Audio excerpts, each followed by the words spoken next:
What rule exists because of you? When I was in high school, I lit a girl's hair on fire by accident during our National Honors Society induction ceremony. We had to carry candles for the whole induction, and after half an hour, I tilted my candle a little too far forward without noticing. I've never felt so embarrassed or guilty, but luckily only a small part of her hair was burned. Anyway, my younger sister told me 2 years later that her ceremony used electric candles because years ago a girl's hair was lit on fire. Oops. Probably just a good rule in general, to be honest, so you led them in the right direction. That doesn't sound like particularly your fault, OB. Story 2. The school I went to from 3rd to 6th grade enacted a no gangs rule because of a club I started. My best friend and I made it up. We called ourselves the Little People. We walked around with our knees up our shirts and propelled ourselves forward with our hands like apes. There were initiation tests for recruits to get in, such as cross the monkey bars without your legs slipping out of your shirt. Another one was getting your swing moving high and jumping off without your legs slipping out of your shirt. When I ran it with my friend, it was pretty harmless. We all just played games and stuff. I learned years later that after I went to middle school, the kids who took it over became bullies and would trip people in the halls and were generally ruffians. The principal confiscated the rule book I wrote up with the different tests to rank up and forbade all gang-like activity from the campus. Story 3. Security guards aren't allowed to use the Citizens Bank microwave in Citizens Bank office break room. I made a huge uh-oh to lead up to that, gents. I got my dinner from the refrigerator and went to heat it up in the microwave, and that's it. I mean, they saw it on camera and decided it was a crime. I had full access to use that room to eat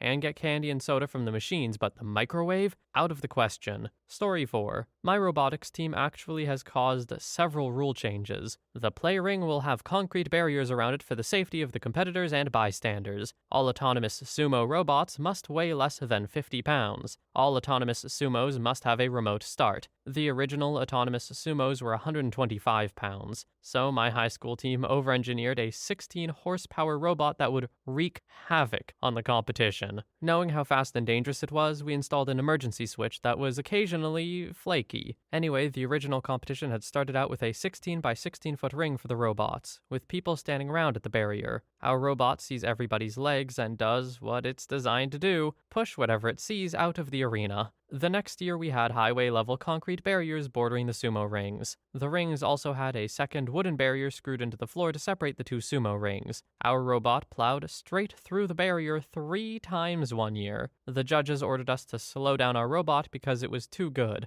The next year they lowered the weight limit to 50 pounds. We constructed a new robot using lighter parts. Carbon fiber instead of aluminum, lipo batteries instead of lead acid, etc. We also lowered the robot to 12 horsepower by lowering the operating voltage. Each match begins as soon as a judge blows a whistle. Upon hearing the whistle, the competitors are supposed to press the start button on the robot and run as fast as possible to get out of the arena. Unfortunately, one of the competitors was a bit slow to get out and our robot saw him. We managed to stop our robot before it caught up with him, but the next year they required us to have remote start for some reason. I can't wait to see next year's rules. Story 5. This one wasn't me alone, but a group effort. In my senior year of high school, 98, our class trip was a cruise to the Bahamas. Before we set sail, we found out that once we left U.S. waters, we were considered full age of majority and were allowed to drink and hit casinos. Of course, we had it drilled into us that since this was technically a school function, school rules applied. So no drinking, smoking, gambling. Please. We went and lost our damned minds. Drank ourselves silly on the boat, drank ourselves sillier once we hit various ports, gambled, smoked, the works. A few of us even got videos of some of our deeds. Once everyone started getting into it, the chaperones didn't even bother trying to stop us. As a result of our shenanigans, the school banned out-of-country class trips to avoid any repeats. A few years' worth of underclassmen were royally mad at us. This seems like a rule that should have existed beforehand. Not like no out-of-country class trips, but come on, a cruise to the Bahamas as your senior trip? Yeah, they'd have to be stupid to think you wouldn't get absolutely wasted and do whatever. You're teenagers, you're gonna do it. This is on the school, 100%. Story 6. My high school's freshman students all participate in an egg drop project, where everyone has to design a carrier to get an egg to fall unbroken from the top of the 4-story science wing, with the carrier not exceeding some preset dimension. We were given one trial before the final due date, and if your first test was successful, you would get an A on the project, and you wouldn't have to participate during the actual project due date. Most students went the route of trying to create some form of padded box to protect the eggs with various packing materials, and some put a fair amount of effort into making parachutes. I put the egg into the middle of a toilet paper tube with cotton balls packed into the top and bottom of the tube, and tied a giant Marshall's shopping bag to the top of it with a couple of pencils of the maximum allowable dimension glued to the handles. This kept the bag open and balled the whole thing up to pass the dimension requirement. Comparing my project to other students, it was immediately apparent I had put in minimal effort. Because of how easy my design was to replicate, almost everyone whose first attempts failed redesigned theirs similar to mine, and most worked. After my year, there was a ban on parachutes for all future classes. Story 7.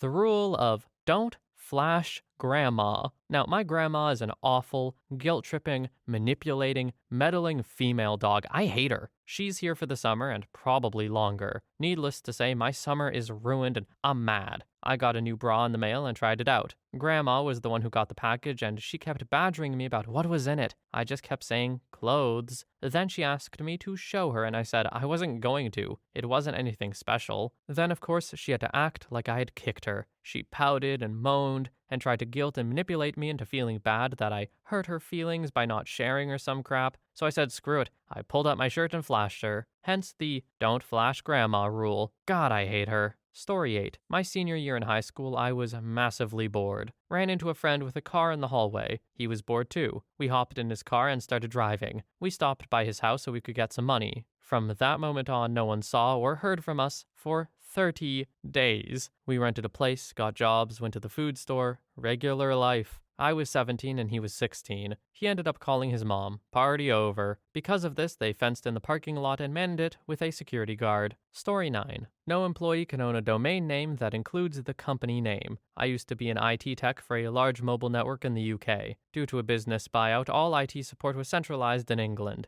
I lived and worked in Scotland. I refused the redundancy package, and they couldn't find an IT-based position in Scotland for me, so they put me into a shop selling phones. Still with my IT-graded salary and benefits, though. I registered ihatecompany.name.co.uk, but I never used it. It was only for a few pounds a year. A couple of years later, I got an email from the company legal team asking, was I the same guy that was registered as the owner of the domain? I said yes, and next week received the forms to transfer the domain to the company. They never asked. They just sent the forms, which I filed in the bin. The back and forth went on for a few months, them insisting they wanted to protect the company image, me insisting the domain was mine and had nothing to do with the company, had no site linked to it, so basically, they could screw off. It culminated in a final disciplinary hearing where they were threatening to fire me unless I handed the domain over. So I called in the union reps and contacted theregister.co.uk about it. The Register called the company's press office and crap hit the fan. At the meeting, they had printouts of the emails from the Register and details from the union stating there was nothing in any HR or staff literature prohibiting my owning of the domain. They ended up offering to buy it from me. It had cost me about £30 over the few years I had it, so I asked for $400 just to get a rise from them, but they agreed, and it was on my next salary payment. I also discovered that you could change your job title on the company intranet, so I changed mine to God just for the hell of it. Called in for a disciplinary a few months later, not knowing what the hell I had done now, to be asked why my job title was listed as God. I immediately burst out laughing and asked if they could prove that I wasn't. From my perspective, I loved the IT position and hated selling phones. They were becoming more Americanized, where you were meant to live the brand, and I couldn't take it seriously. I was getting paid double what the manager was, had fewer contracted hours and more holiday entitlement,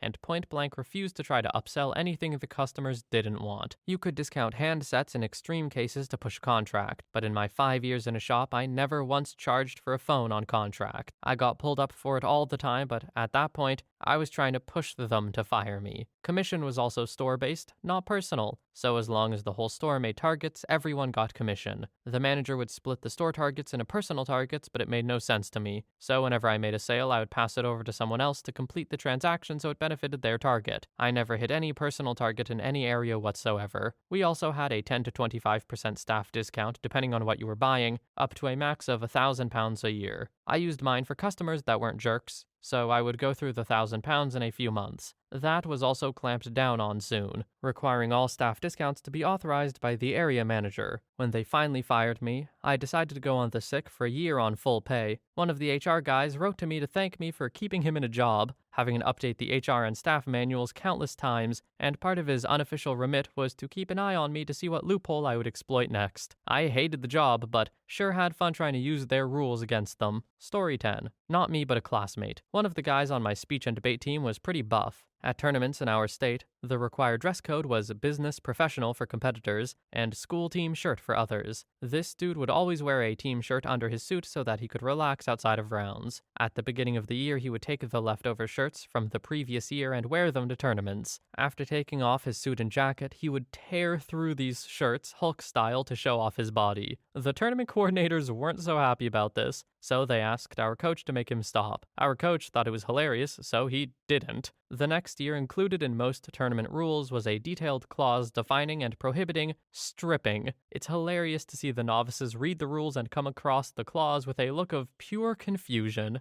While a kind of fair rule, one they probably shouldn't have had to write out. No shade to the debate teams, but probably one of the more interesting things that happened at the competitions at least. Story 11. In high school, I was on a skeet shooting team. A rule was made called the E rule, which stated that if anyone shot the trap house because they had an itchy trigger finger, they would immediately be disqualified. In my defense, I was challenged to shoot the clay as fast as I could, and I did break it as soon as it came out. Story 12. Everyone in my department has to work an extra half hour. We would work 8-hour shifts, but I would always leave half an hour early and classify it as my lunch break. My logic was that as long as you took your lunch, who cares when during my shift it was? Management caught on after a few months, and now we all work an extra half hour to compensate for lunch. Story 13. Just after I graduated high school, a few friends and I flew to England for a week and change. We stayed in a small town with my buddy's grandma. Conveniently, she lived across the street from a pub, which, aside from the post office and the train station, was the only thing to do in town. We made friends rather quickly and were astonished to find out they hadn't heard of beer pong. After a few nights of playing, it was banned when a handful of regulars got picked up for drunk driving. So I guess the rule wasn't explicitly because of us, but if we hadn't shown up, it wouldn't be in place for a few more years, I think. No, I would say that's not your fault. Also, the rule doesn't make sense. Why would beer pong be banned because of drunk drivers? Surely it's just people shouldn't drive drunk, right? I don't know how much beer pong has to do with it. Story 14. Freshman year of high school in Jersey, we were allowed to leave campus for lunch and get something to eat. We had to walk through this neighborhood to get to this pizza place we would get pizza at. On the walk back, idiot me was bet by my friends that I wouldn't smash the pumpkin on some neighbor's lawn, so I did. A guy across the street saw and screamed for me to stop, and I just ran. Somehow I got back to the school without them catching me. The next morning on the morning announcements, the principal was talking about how we couldn't walk through that neighborhood anymore during lunch. Now, it was completely because of me, but I'm sure I was just the straw that broke the camel's back. Story 15. When I was in kindergarten, they'd let everyone out in a mass sort of huddle while teachers sort of overlooked. My mom was late one day and I tried to walk home alone. Walked about a block or two, thought I had walked an endless journey, and got lost. I sat and cried until someone took me back to the school where my mom and teacher were. After that, teachers had to let the kids out only as their parents approached them. Story 16. Sensible footwear rule got more specific. Girls could no longer wear army-issue boots to school. My reasoning was, what's more safe and sensible than boots issued to paratroopers? Haircut no shorter than a number 2.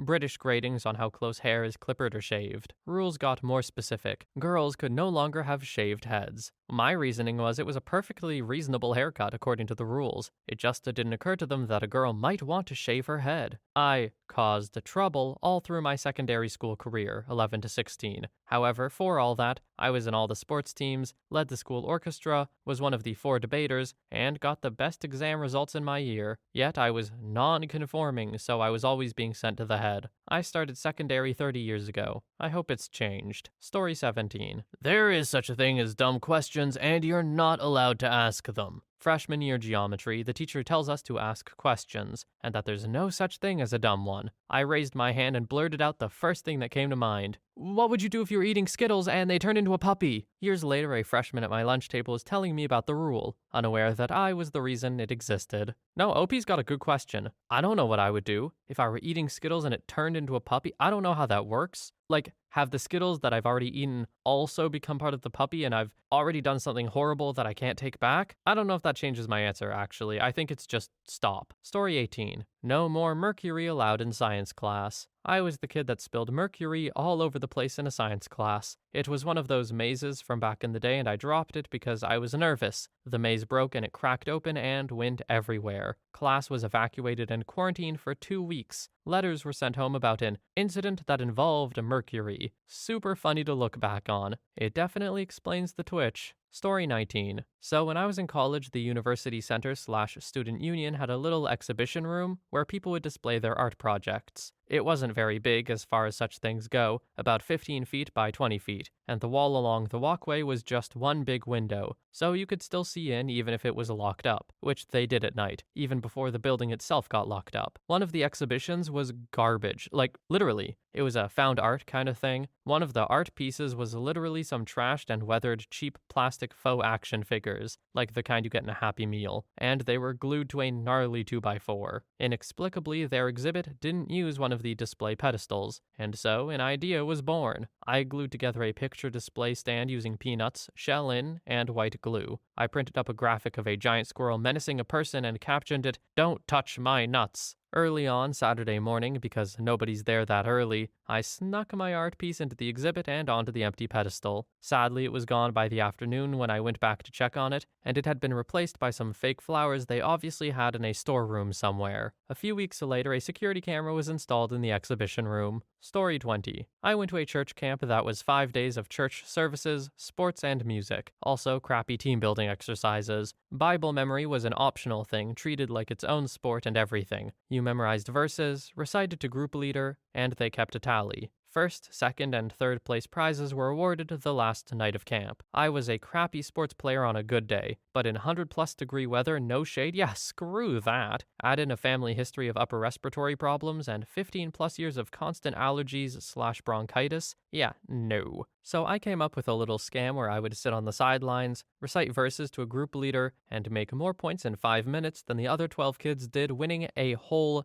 game. It worked really well. So well, in fact, that I had set a new record for the camp. That's when the camp leader sat down with my group leaders and went, "Okay, how did she do that?" And it all came out. The record still stands, though. Thanks to that little rule change, none of the other powerhouses, who also happen to prefer sports over memory, have touched it. Story 21. In high school, we had a class where we learned digital logic, and had labs where we built digital circuits on breadboards. I went to a really good high school. Most of the labs were done in pairs, but the final lab was done individually as a practical, and we were told to not expect the kits to be wired correctly, to demonstrate that we knew how the breadboards should be wired, and that after we were done we could mess with the kit however we wanted for the next person. Most people would pull out a wire from the power rails, which just depowers half the breadboard, or if they were particularly devious, crossed the power jumpers, so the polarity was reversed on half the board, which would actually destroy a chip if the next user didn't notice, but it was pretty easy to spot before turning anything on.